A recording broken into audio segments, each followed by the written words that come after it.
thank you everyone for coming to this Inform Your Community event. I'm so excited to have you here. My name is Stacy and my pronouns are she and her. And I'm wearing a red shirt. I've got some dangly earrings with flowers on them, and I have kind of salt and pepper hair. I'm a white woman. My background has some cool, it's a metal white flowery thing, and on the other side is a velvet blue curtainy thing. And I am so happy to have everybody here with us today. We also have closed captioning, should be available for folks who want to use that. So please feel free. If you're not able to turn that on, you can put something in the chat and let me know. We'll make sure that happens. And at Inform Your Community, we offer fun events infused with important information. And the fun today is going to be brought to us by our wonderful participants and by our amazing facilitator. You can find us on social media, as well as our former events on YouTube. So please do check that out. And of course, you can find all of that information on our website, www.informyourcommunity.org. And of course, if you're watching this video right now, feel free to, like, subscribe, share, all of those fun things. And as always, we welcome donations. So don't be shy about that either if you like what you're experiencing today. So as part of our Know-It-All program, which is the program that you're attending right now, we have amazing facilitators come to join us to talk about important topics. And our topic today is digital literacy. And I'm going to throw some statistics your way because digital literacy is a really important topic. I'm going to tell you why. First of all, 13% of US workers have no digital literacy skills. That sounds a little scary to me. 18% of adults have limited digital skills, and adult workers, I should say, and 35% of American workers are proficient. So there's kind of a big gap here in kind of our skill sets in understanding digital literacy. And so we are here today to find out more about this topic. Throughout this discussion, of course, if you have any questions, feel free. You can just raise your hand, let us know you have a question, or you can just go ahead and ask the question. You can put it in the chat. And if we can't get to it right away, we'll make sure we get to it down the road. So we welcome you to please let us know any questions you have or any comments you have. You can throw those in the chat as well. Our two wonderful guests today are Gina Marcello and Jacob Hames. And both of these folks are going to have a second to introduce themselves very shortly. So last but not least, I want to introduce Adriel, who is our program director for our Know-It-All program. So without further ado, Adriel, why don't you take it away? All right, of course. Thank you. So yeah, my name is Adriel. Right, I am currently studying at Brown University. I'm currently a junior. And right now I'm studying computer science and international and public affairs. And I just want to say thank you so much and thank all of you guys for joining us. So first and foremost, I'd like to give the stage to our guest panelists. I'd like you guys to briefly introduce yourselves and to let us know your expertise regarding like digital literacy. How did you become involved in this space? And feel free, whoever wants to answer, go ahead. Okay, I can go first. I was not sure if you were nodding because you wanted to go first or because you wanted me to go first. So I was like, okay, I'll just go first. Hi, my name is Jacob, and I'm super happy to be here. So I guess just like brief background on me. I have a bachelor's in mechanical engineering and a master's in computational modeling from CU Boulder. I then right out of that went to be a co-lead for an IT team for a behavioral health clinic that's in Ohio. And then after that, I started thinking, what are the areas that I think are developing rapidly that I would like to have more of an impact in? And AI, and climate change were the two I felt like because of my background of computational modeling and focus and optimization, AI fit a little bit better. So then I started working towards that. I eventually started a podcast called Into AI Safety. And then did the fellowship for with Apart Research, um, and published a workshop paper. Kept doing more work with them. Also started working with the Odyssean Institute for a project on applying some things that will help improve institutional decision making to questions of AI governance. Um, and then I started another podcast because I love talking so much. So yeah, that's me. Okay. Hi, Jacob. Hi, everyone. My name is Gina Marcello, and I am very happy to be here. Um, there's someone waiting to come in. So I'm an associate teaching professor at Rutgers University in the School of Communication and Information, and I am responsible for an interdisciplinary course that I helped co-write called Disinformation Detox in Communication, Media, and Information Studies. Um, I have been studying media literacy for since the 90s, so I'm aging myself. My dissertation work is in media literacy and critical thinking. And now, with digital literacy, with the rise of the technologies, and of course with AI, all of the different things that we're seeing with mis and disinformation in the digital ecosystem. Um, I teach, I've designed a course. We continue to refine the course. It's very exciting to me because I am a three-time alumni of the School of Communication at Rutgers. And everything that I am so passionate about is really wrapped in this course. It's what I've been teaching for over, I've been studying it for about 30 years now. So I think everyone needs to be digitally and media literate. And I think it's a travesty that everybody's not. For sure, for sure. Nice. So yeah, so now, speaking of digital literacy, it might be something that some people are unfamiliar with or a term they've heard of but can't really like define it. So, you know, how would you guys sort of like define digital literacy? Like what does it mean to you guys? I would like to let the uh, professor Okay. take the first stab So at it.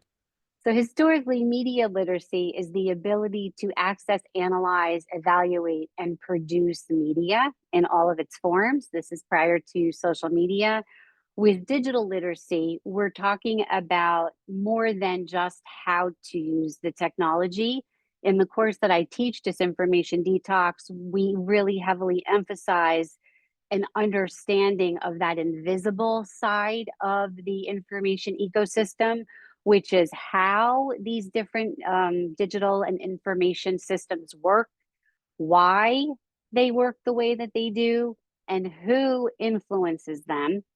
Relatedly, we also look at how we, as individual consumers of information, as information processors, how we interpret and use the information in these digital ecosystems. So it's digital and media literacy is the ability to access, analyze, evaluate, produce, act, and understand how the ecosystem works, who influences it, and why it's doing or working in the way that it does.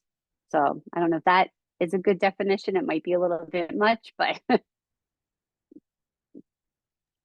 I definitely think it's a good definition, and I would not have gotten there okay. immediately. But I think it's much more complete than what I guess I'm thinking initially, which is more along the lines of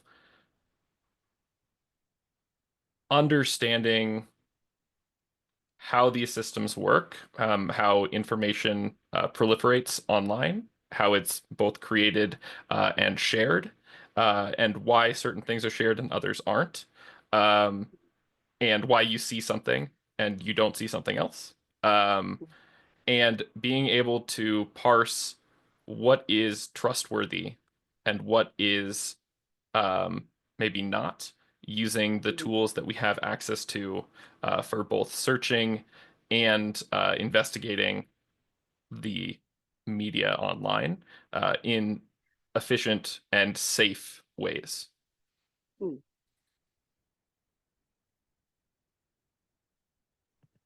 For sure. All right. Thank you. That was very much in depth. It was really good. Thank you so much. So, I mean, now that we know like what digital literacy is and what it means, you know, probably I'd like to get more into depth about, how we can use it as like a form to protect ourselves, right? Because a lot of us Hmm. are usually like using some form of like communication technology, like, like a phone or laptop. Hmm. So I'd like to ask you guys, with your knowledge of the field, how can we better protect ourselves? So I think that's a great question. And it's one I think that a lot of people think about, like, how do I know what is true? But I like to start with square one because I think that a lot of what we're looking at is really not new. Some of the underlying theories and concepts that are part of the course really go back to, even they predate, but for me, I looked at advertising specifically. They go back further, when we start looking at public relations and propaganda and how that works. But even before we start talking about that, I would start with, what are your personal digital habits? So when do you pick up your phone? When do you sleep next to your phone? How much time are you spending? Where are you spending that time online? How many hours? So when we look back, and I think it's important to put the information technology that we're looking at now in a broader context so that we can really deal and look at it holistically, because it's not one thing. We didn't just wind up here. It was a very progressive but very fast trajectory.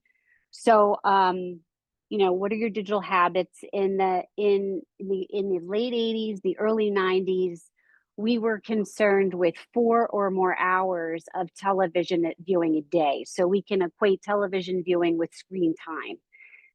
4 or more hours a day was heavy viewing.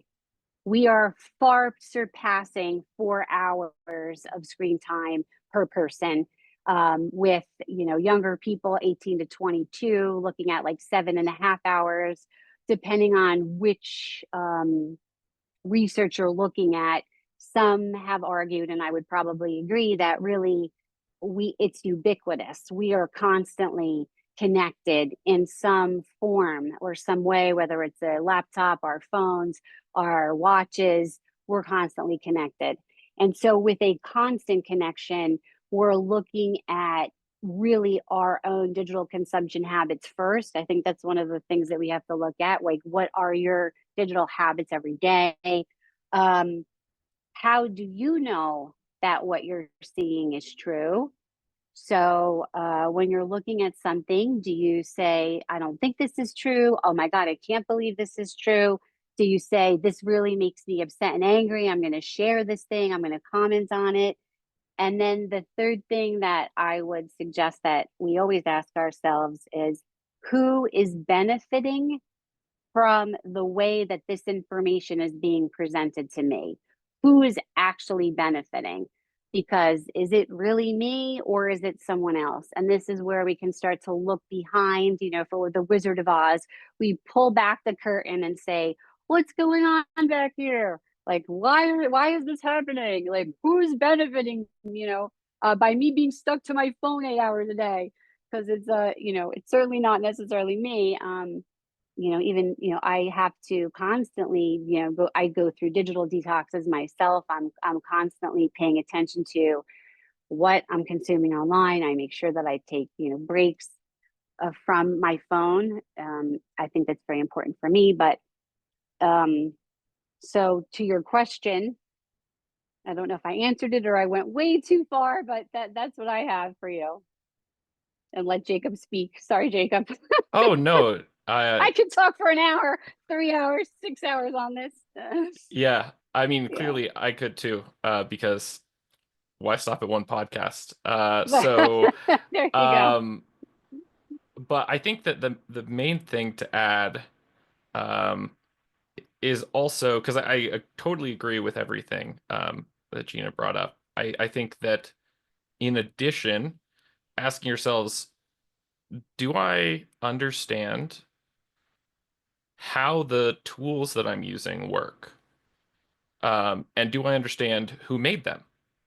And do I understand what their goals are? Because that also helps a lot with that last bit that Gina mentioned of like, wait, who is this helping? Um, Mhm.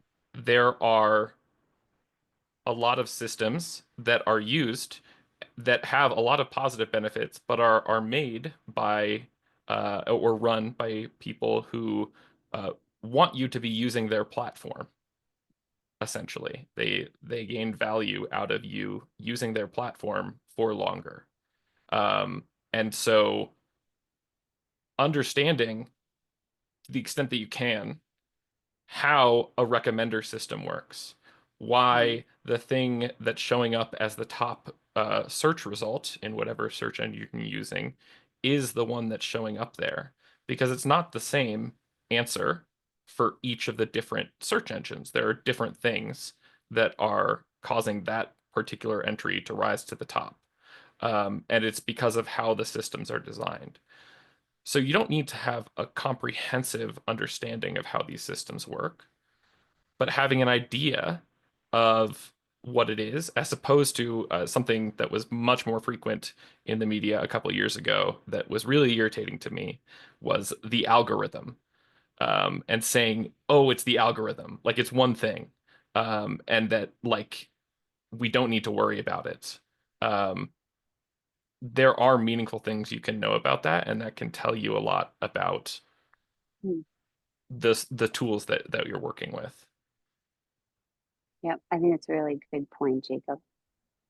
And Yeah. the algorithms are being shaped by people and organizations that have particular mm, reasons, and they're primarily monetary.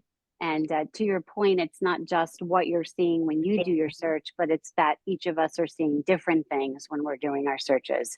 And each of us are seeing different things when we're on Instagram or we're on TikTok or we're on Facebook. And we are in our own digital media ecosystems, more or less. It's one of the things that was really surprising to me in the fall. In the fall, when students submitted an example of misinformation from their own digital ecosystem. It's one thing to theoretically know that people are looking at different things. It's another thing to see what other people are seeing. We don't very often have the opportunity to see what's in someone else's feed or see what happens when they search for something. And we can search for the exact same thing and get two very different results at first on top. Unless, of course, it's for a product, then it's usually something Amazon related. But don't get me started on that. I have a thing against Amazon right now. Yeah, for sure. Like that was really insightful. Yeah. I mean, just like simply asking yourself, how much time am I spending online, or like why, just even asking yourself, why is this specific thing like being shown on my page or something, can be really insightful and just like lead to like a lot of like questioning of these sorts of things. And to your point on like these different sorts of like, you know, creations of like certain ecosystems as well. I also wanted to highlight like sometimes the how like how sometimes like creating that sort of like ecosystem can sometimes even lead to like sort of like these echo chambers. And to those who are unfamiliar with the term of like the echo chamber, it's something that's like how like, so we've talked a little bit about algorithms, and how like it may specify depending on like users' taste as well. Sometimes it can like do that to such an extreme where the only thing you're receiving is like your own, like based on like what you like. So you don't hear Mhm, outside of like that sort of like bubble, so to say. Right. So like that's something else that like, people might be cautious or wary of. mhm, And that sort of like leads into my other question of, is there something that we might not be paying much attention to right now that we should? mm, mm. Jacob, you want to go first?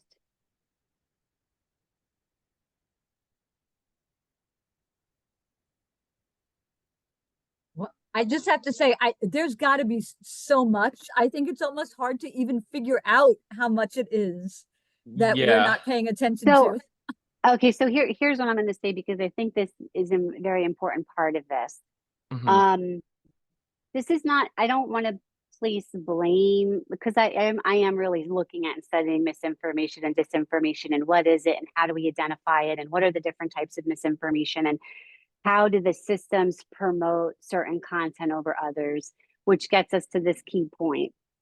The thing that I think is most important for people to remember is that emotionally charged content is what typically spreads and goes viral. So something, me posting about what I had for dinner, is not going to get much engagement. So the way that the system works, in the recommendation systems even work, I mean, it's tailored to your likes and dislikes. You know, my Netflix recommendations, I'm sure, are going to be different than other people. I mean, for my significant other, our recommendations are totally different, which is hysterical. Um, so when we see content that either really resonates with us, like, oh yeah, I totally agree with that, or something that really angers us, that's when we need to pause and really read laterally, which means we need to confirm before we share something that it's either, that it's factually correct. The most dangerous type of misinformation is information that is partially correct, which is a very common technique used in advertising, public relations, and propaganda. And so when you have a statement and then you're only focusing on one portion of that statement, or perhaps the image and the language that goes with that image, or the write up, they're sort of true, but then the question is a critical thinking question: what is true? And is this something that can be verified? Is it a fact, or is it an opinion? Is it opinion being presented as a fact? Because I cannot debunk an opinion, but I can debunk a statement when somebody has not said something correctly. And so I think for each of us, if we notice that we are becoming emotionally agitated, upset over something, we have to step back, because that is the one of the reasons that that content spreads, is because it is emotionally charged. And since I studied advertising back in the 90s, this is a technique of advertising. We've known for a very long time, when traditional television advertising was produced, they were working with cognitive psychologists to help design the advertising so that it would override the prefrontal cortex, which is where your critical thinking is, and go right to the amygdala, which is the emotional center of the brain, like really just bypass critical thinking. And we're in an environment where at scale, we're really seeing what I believe to be a lot of advertising. So that might be, hey, I'm an influencer, follow me. Or it could just be, content from a media organization that wants you to watch what they have to say or click on what they have to say. And so it really is about, really being aware of, does this have some type of emotional resonance with me? Why does it have that? And then this is some time I need to really pause and then start to look across multiple sources.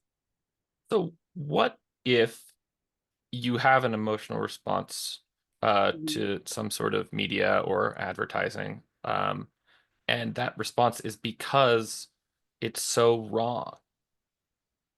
Well, What do you do then? I mean, that would depend on each of us individually, but we would want to make sure that we'd want to be aware of the fact, if we're looking at something and it is that emotionally charged and it is that wrong, that it's probably not entirely true. It's just probably not. So we need to be really cautious.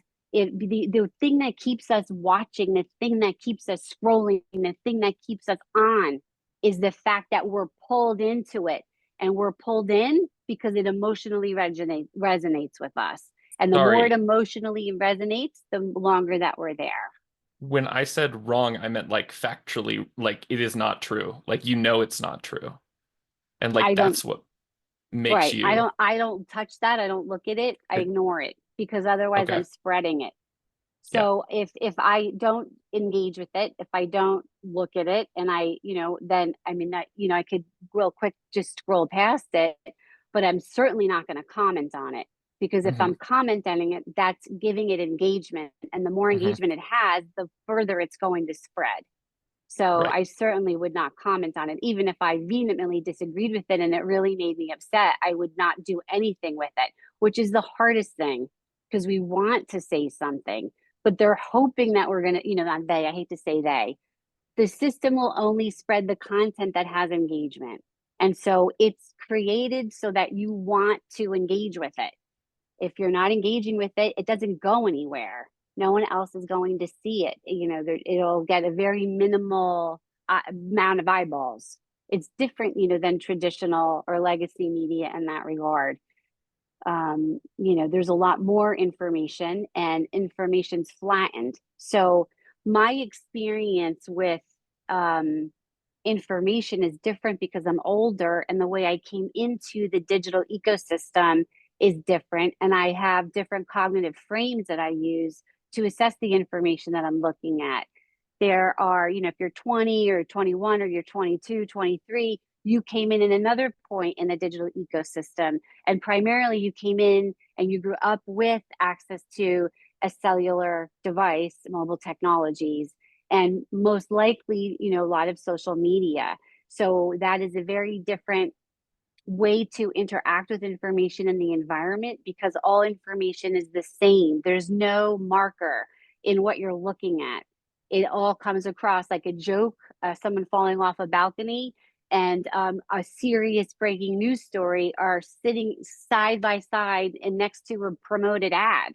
And without you having the ability to say real quickly, this is an advertisement, this is trying to make me upset, this is a piece of news, but I don't really know who this news source is, right? If you don't place those frames on it as it's coming at you, then everything is exactly the same. There's no weighing of like this should be believed, this shouldn't be believed.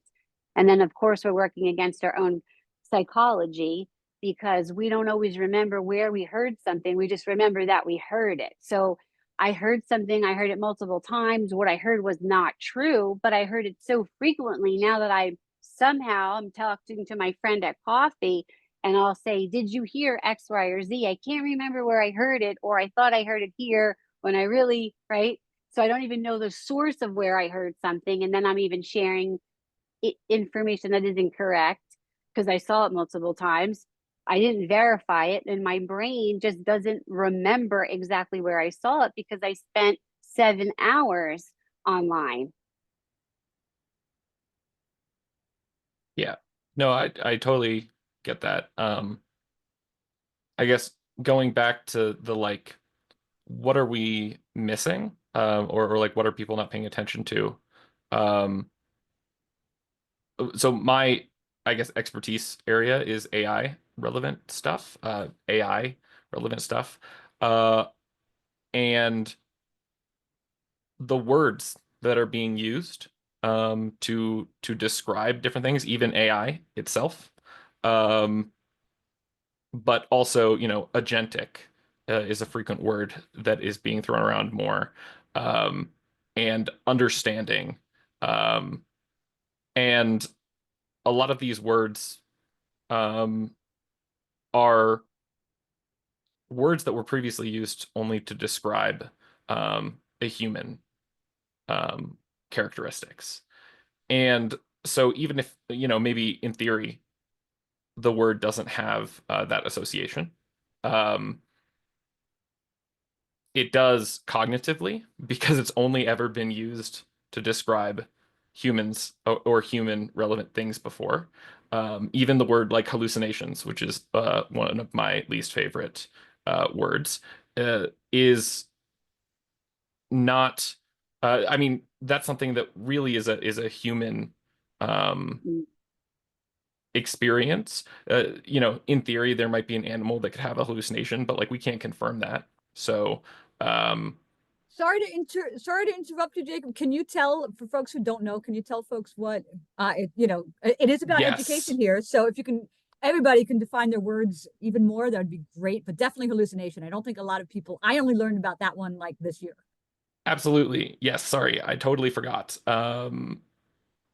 Hallucination is frequently used to describe a number of different phenomena that are output from large language models, which is typically what people mean when they say AI um, in contemporary context.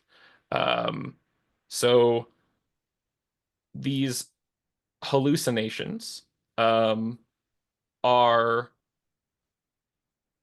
when the model outputs something that is not true, um, factually incorrect, with regard to either the training data, the world that it exists in, and I'll talk about training data in a second.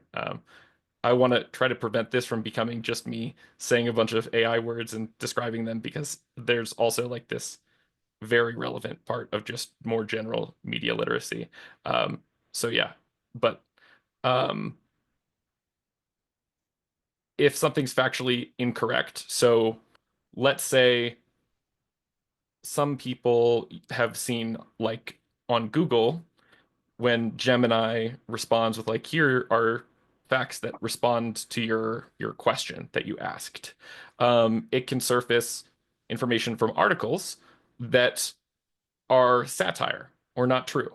And then it will say, oh, well, here's this true fact that is actually satire, but it's presenting it as true. Um, or when, so that's like sort of one type of hallucination. Another type of hallucination is when the context that's been provided to the language model, so that's basically the question you're asking it, or the prompt, um, is contradicted in some way. So that's a separate type of failure, but that's also discussed as a hallucination. And there are actually a lot of different types of hallucinations um, that exist, which are technically meaningfully different, but they're all sort of thrown into the same bucket of hallucinations, which is part of my issue with the term. The other part of my issue with the term is that it's personifying the systems, which, when we start to expect systems to behave as we expect humans to behave, we will expect things which are not necessarily good to be expecting.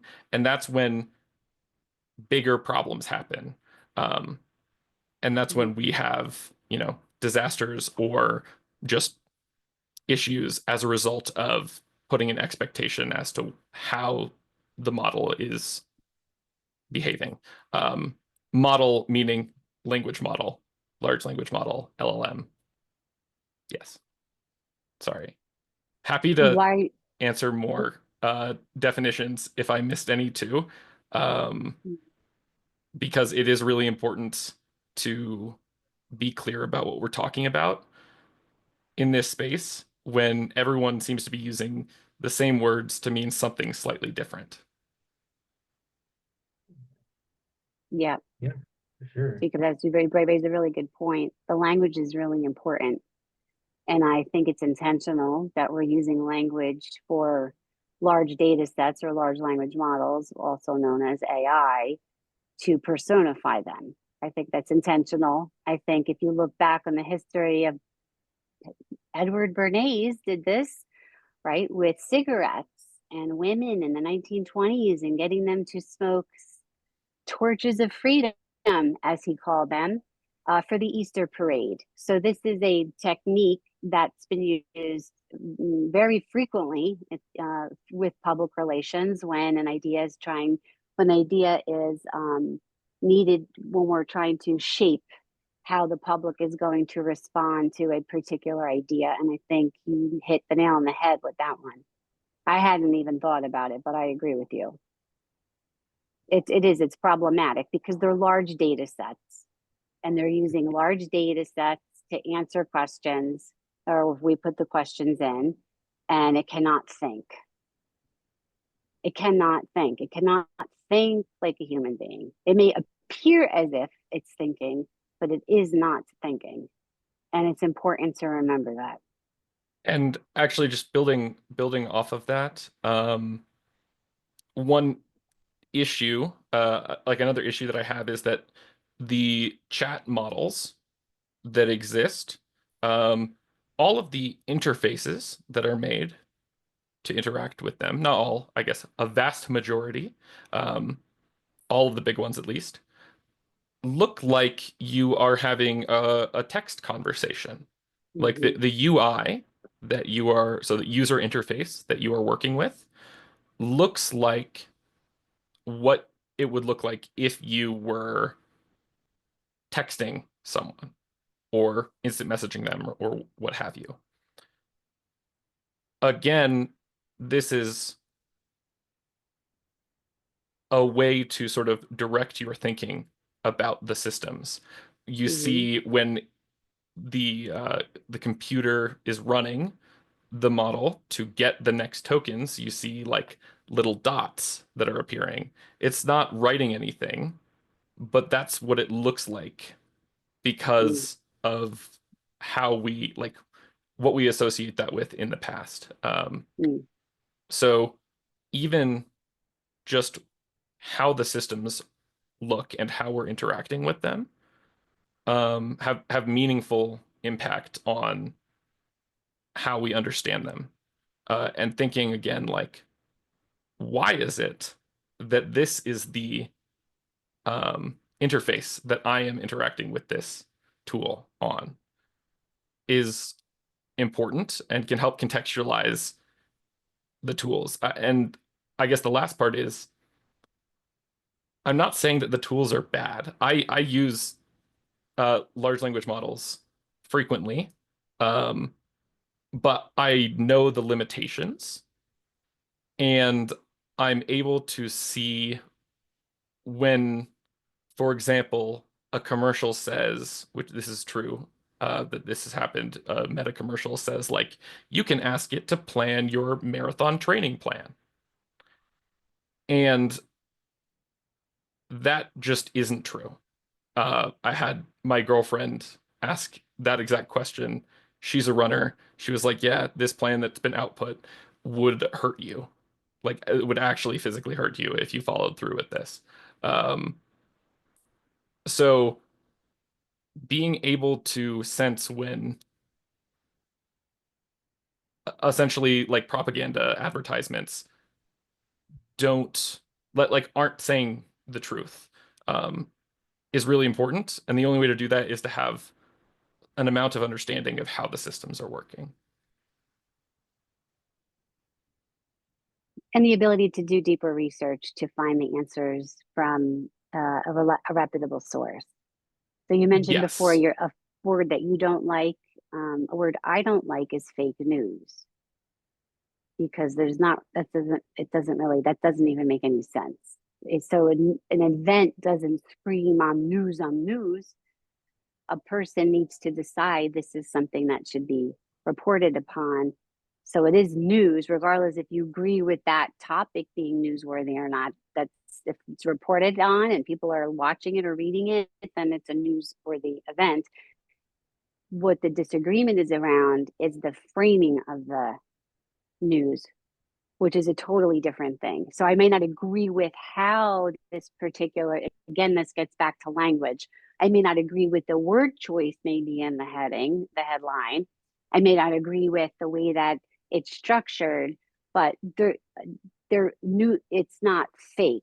Like that to me just doesn't, it really discounted the role of journalism in a democratic society, which I think is quite dangerous. But then that gets into a whole other host of um,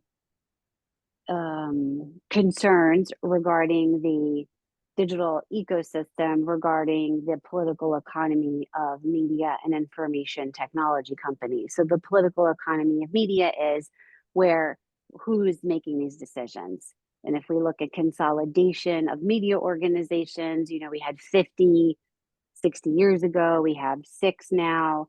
And the same can be said for information technology companies like Google, which is now Alphabet, uh, Amazon, which is an interesting situation because it's an information technology company, but it's now also a media company. So it doesn't even really fit. It's in both areas. And if you look at the parent company and then the subsidiaries and how they're run and who owns them, we're looking at really consolidated amount of power in the hands of very few individuals on the planet, Yeah.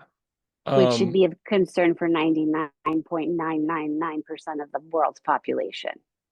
Yes. And I think again, like bringing AI into it,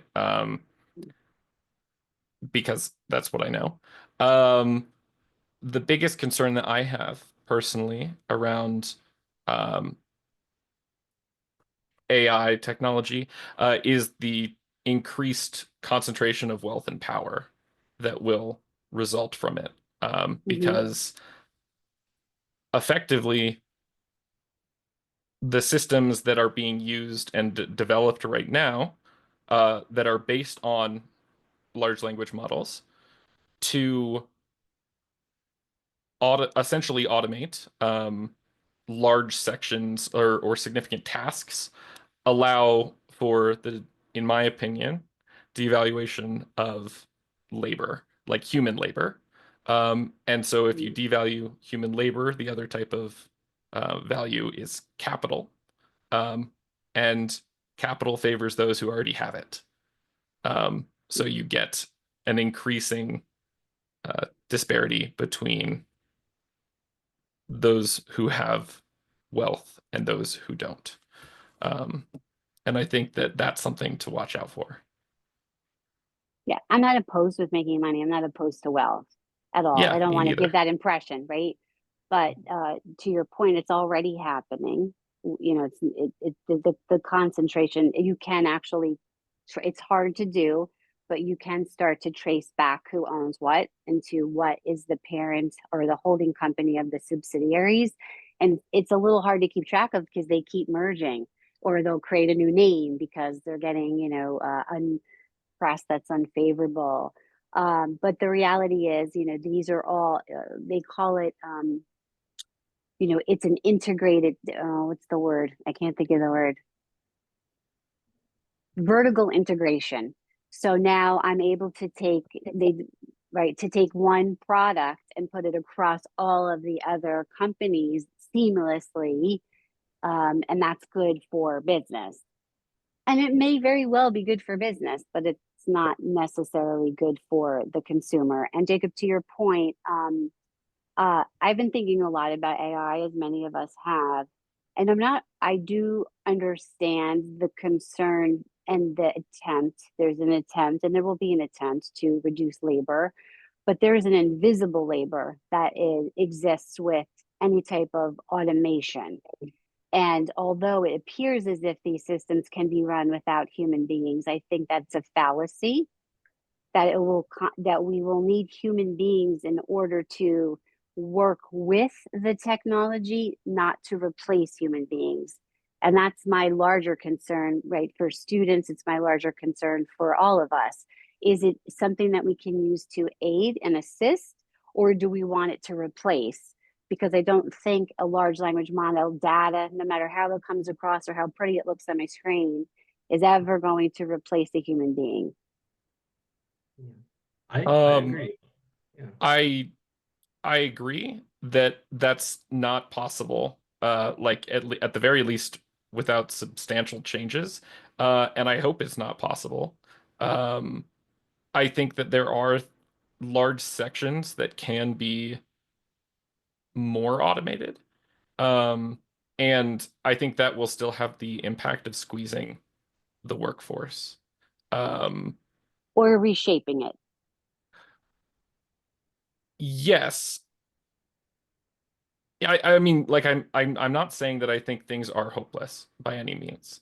Um, I think that the goal, again, like the goal, the reason that venture capitalists are excited about this technology is because of the prospect that they can um, essentially like get more work out of the people who are working for the same or less money. Mhm. And I think that that is to some extent true. That like people will have to essentially like work to like learn how these systems function in order to be competitive. Um, and that then just makes it like more of a competition between majority of us, which is the opposite of what we want.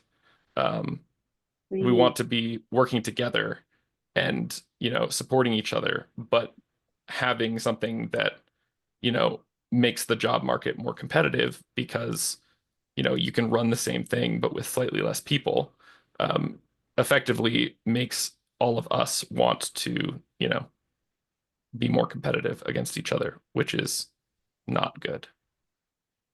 Yeah, I agree, Jacob. Yeah, I think like, a lot of this I guess like it's yeah, I don't think like this automation should like fully replace people at all, for the most part, I don't think it ever will, to Gina's point. And I mean, to that point, I actually like to lighten the mood a little bit, right? And I like to ask you guys, what's probably like the funniest thing or joke you've heard within like digital literacy? It's like something that's, maybe happened, or you know, something that you'd like to share. I have a joke because I got the question. So I'm not a very funny person. I'm sorry. I wish I was Go funnier. right ahead. Go right All ahead. right. All right. Here's the joke. What did the deep fake? Oh no, sorry. Why did the deep fake go to therapy? Why? It was having an identity crisis. That wasn't really funny, was it? All right. Well, I tried. It was a good one. It was a good one. It was a good one. Um, I guess my example is kind of funny. I think it's funny, but it's also a good example of why like digital literacy is important. Um, is just reminding everyone that, last year, I think, early last year, um, someone took advantage of I think Toyota having a chatbot on their website and convinced it to sell them a car for $1. A Chevy Tahoe. That's what it was. Chevy Tahoe Wow. for a Wow. dollar. Okay. Funny. Which is, and they, it was upheld, I believe. Um, Wow. so the person actually got the Chevy Tahoe for $1, Wow. because this system was implemented without people understanding um, how it might be taken advantage of. Yeah, Hmm. that's kind of crazy. Wow. Yeah. Okay. I'll have just one more question. Or maybe just like two more, since we're almost running out of time. Right. And if anyone has any questions, maybe they could put them in chat if they do have questions. Yeah, absolutely. So, one more thing I'd like to ask is, so like we've been talking about, the potential downfalls within digital literacy, such as like with misinformation and things of that Mm. sort. But I also wanted to ask if there's anything positive going on in this space that you can share, that that we can probably celebrate. Yeah. So we mentioned this or something along these lines earlier, which is like trust in the media is at a very low point right now. Um, and while that isn't ideal, um, it does mean that more people are starting to, I guess, be open to the idea that they need to have better understanding of the kind of media that they engage with. And so I do think that that is a positive. Um, I think I've seen increasing sentiment that like we want to understand um, the motives of the people behind these technologies and media.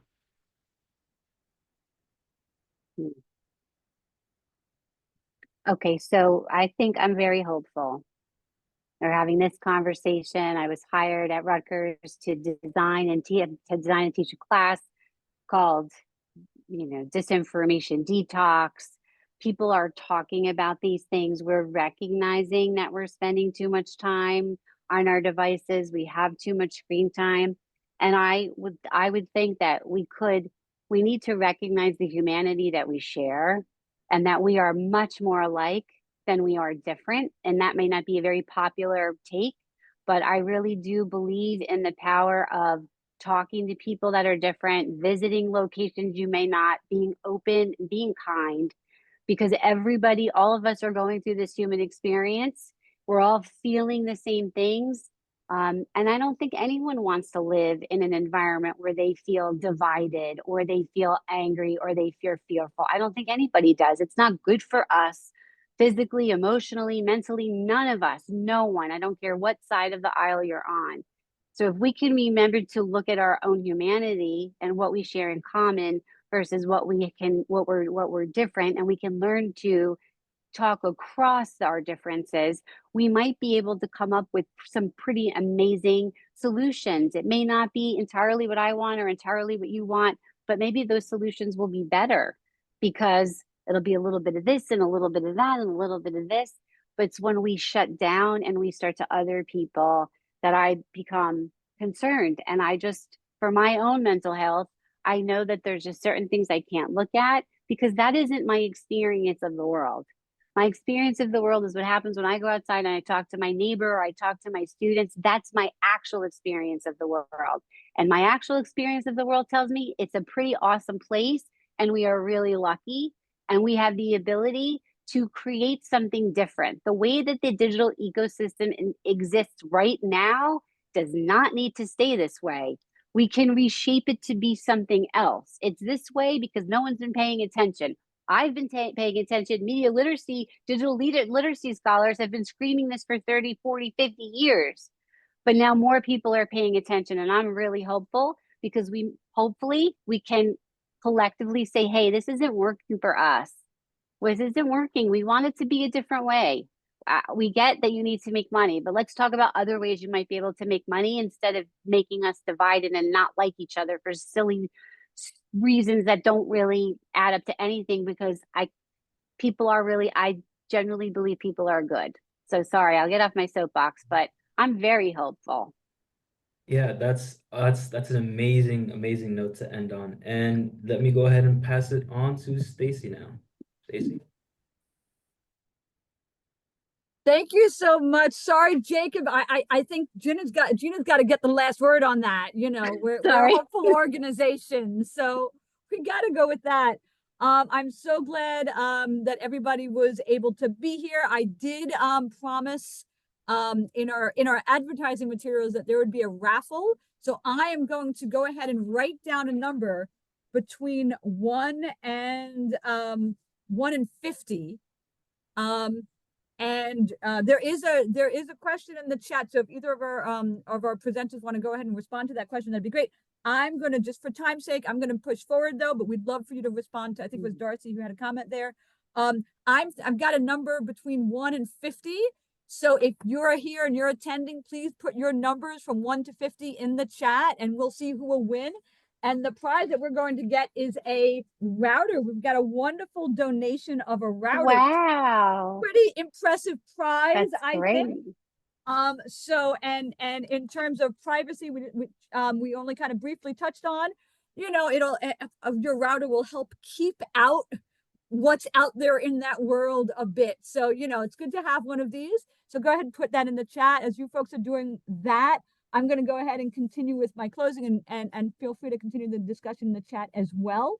So it's, again, so great to have everybody here. Thank you very much, Jacob. Thank you very much, Gina, for being here. It's a fantastic opportunity to have this discussion. We know this topic is so important and it's a topic that's not a one and done topic. We hope that you'll continue to learn about this topic. Towards that end, we will send out our event video. as well as our infographic on this topic within a few days. We encourage you to read that, to share it with others. We're also, with that email is going to be a survey. It is a different survey than what I'm about to show you. So I'm gonna share a survey with you right now as well. And so this survey that you're going to fill out right now, that's great. This is about the event. And then we're going to ask you, send another survey as well. We really do welcome you to send that, to answer that survey as well. They'll have different questions in them. So I'm going to launch this survey now. And then, so please do take the survey that I'm posting. We encourage you to commit to one action a week that will help with this topic of digital literacy. That can be things like enabling two-factor authentication on any applications that have that option. That way, and that tends to block 99.9% of kind of these automated accounts. So really important to have that on there when you can. Be wary of what you post online. That stuff lives on. In many places, there's a footprint that comes with what we do online. So keep that in mind as well. You can think about, there's some fun films to watch. Blast from the Past, You've Got Mail. If you haven't seen that one yet, that's a funny one to remind us of the olden days. In any case, so Not that long ago. No. well, maybe to me and you, Gina. Yeah, I know. So learn more about our events. Our events are free. This is from our Nodal program, but we have 5 other programs that you can come to. Next weekend, for example, not this Saturday, but the following Saturday, we have a children's crafting event in our Celebrating Create program about job training. And if you register before Saturday this week, you'll be able to get sent a free craft kit.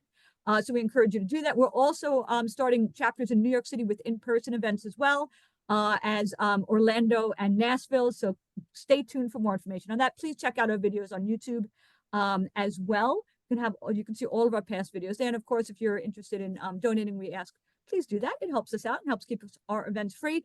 Thank you so much, Adriel, for facilitating this wonderful event, and for our amazing presenters, Jacob and Gina, for being here. Thank you folks so much. Yeah, thank you for You're having welcome. me. And thank you all for coming. Have an absolutely great day. Thanks, But everybody. wait, before we go, I have to say, who is the winner? And the winner is Dee is the winner, because that is the number. I don't know, can you see it? That is the oh no, you can't see it. That is the number I have here. It's a 13 right on my screen. Dee guessed it right on the nose. So Dee, I'm going to put the email in the chat. If you could please kindly send us your snail mail address, that would be fantastic. And we will go ahead and send you your router. So it's info@informyourcommunity.org, info@informyourcommunity.org. Please go ahead and email us your address. We'll make sure to send that to you. And I appreciate so much the ongoing conversation in the chat. So thank you all for coming, and we look forward to seeing you at future IYC events. Don't forget. Hi, Veronica. I see you out there. And Evelyn, you too. Nice to see you both. It's so great. Thank you, guys. This is fantastic. Evelyn, it's a pleasure to see you. Dee, don't Thanks, forget to everybody. send us your address. And Dee had a really good question, but I know we're supposed to end. But Oh, yeah. so Dee's question is if there were any tricks, and I wish I could tell you that there were, but they're not, unfortunately. It requires a little extra work, and it depends on the question you're wanting to answer. Personally, I always go to academic sources, and I look for information that has gone through the peer review process. That's very important to decisions that I'm going to make, for example, regarding my health. I do look to that, and then I try to look across different outlets for that type of information. For other things, it depends. But I read laterally, which means I don't just look at one source. I look at different sources with different frames and different perspectives, because typically the answer that you're looking for is going to be somewhere around that range. And then at least I know what everyone's sort of how they're framing it. And then to me, this is just me, I think that the truth is usually somewhere in the middle of all that. Yep, I agree. I think what helps with that is if you can find sources that cite and link things. At It's hard to find ones that, do that without an agenda, because everyone has an agenda, but it at least gives you a starting place, and a way to get some more, and then you can go further beyond those as well. I wanted to just chime in there. One of the things I do is when I do see something that is like, it got me annoyed, and I'm like, I can't believe this. I don't know if people know about this. Let me share this with them. I always go off the social media, look up the information separately, and then post the original source from a credible source of that information, and always with a link. So many people put up stuff and they don't actually have the links for it, and so it inflames you, but you can't find, you have to go dig for the source yourself. So I try not, these days I try not to just like share something. If I do, I'll make sure I put the source in there if it doesn't have the original source. That's a tip I do. And another thing that you can do, I mean, I have access to an academic library, and I know not everybody does, but there is the World News Bank, where you can look at articles that are written from other perspectives around the world. And I do like to do that, especially with major events happening, to try to get a look at, what are other countries, like, how is this being framed? So it's not necessarily that this news organization is lying, but they may be framing it in a way that doesn't really resonate with my values or my perspective. And that's okay. I need to recognize that, and then look, and read it anyway, and then look at things that do resonate more. I mean, there are just some things that we're not going to be able to know, unfortunately. So, for example, one thing that came up in classes, there was an official press conference from an official spokesperson, and they stated something, and the students said they're lying. And I said, well, we can't, there's no way, we don't have the resources individually to be able to investigate whether or not that person's telling the truth. That's why we need investigative journalists. That's their job. And the fact that we have fewer investigative journalists, where that money is being invested to keep an eye on government, it should be concerning. But it's not, you can't answer that question in 30 seconds. It's a longer conversation. I'm sorry to, anyway.